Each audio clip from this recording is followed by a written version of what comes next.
It's a troubled world everywhere, and probably it was ever thus. I see the quest and grab for power, for position, for pleasure. We've lost sight of what's meaningful. Many people live for work. It's a little bit how our culture is built. And the American dream is having more. Excess is very acceptable. There's emptiness in these things because they cannot really bring purpose and meaning. Most of us notice, and what I notice is that disconnection. It's so hard to have relationships, real, true, warm, considerate, loving, respectful, trusting relationships. Human connection is deteriorating. And there's so much division, there's so much competition. Everything is either or. And when we're pitted to choose either this or that, we start creating and perpetuating a divisiveness that you can just feel permeate our society these days.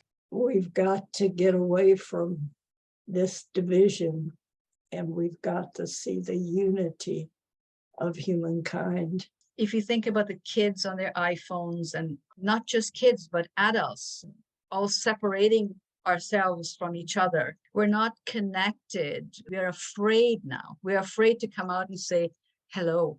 We're afraid to say, I'm here. We are not reminded of what it is to be a decent human being.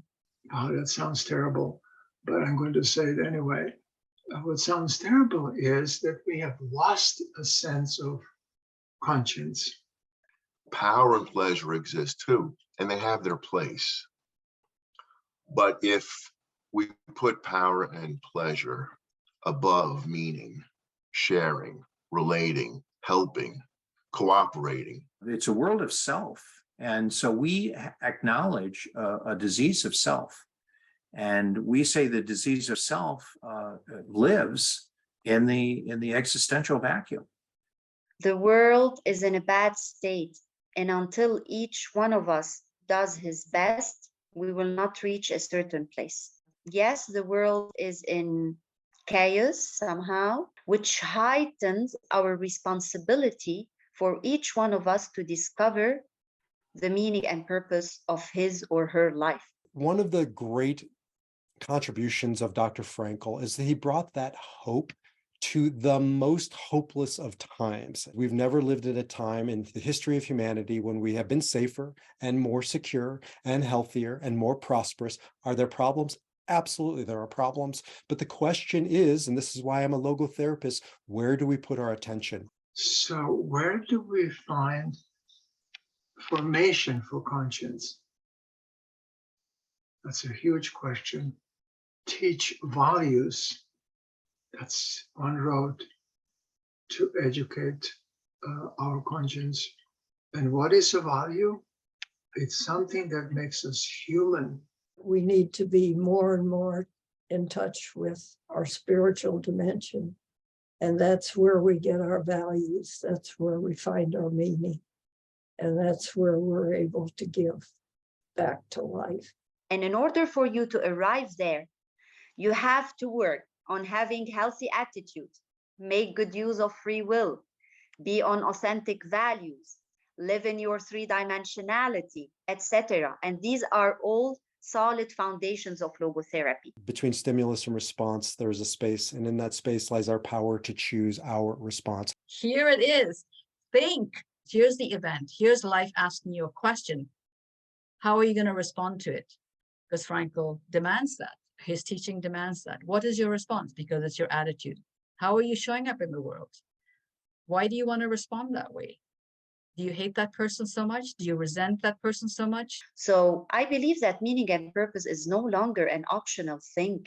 It is crucial. Viktor Frankl was ahead of his time, quite simply. And it's now more than ever, a lot of what he has said in the past seems to be coming true. When he first came to America, he saw the Statue of Liberty, and he said, yeah, it is quite wonderful.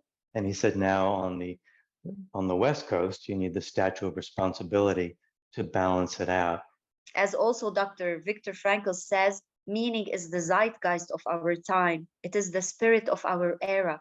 To help people understand what it is to have that spirit, that defined spirit of being human, to understand the meaning of attitude.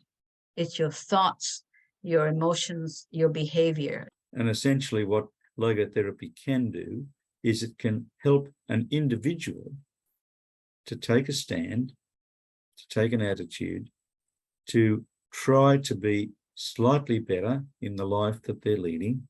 The Institute, I think, can do a lot toward really helping the world really find a kind of footing that we seem to have lacked.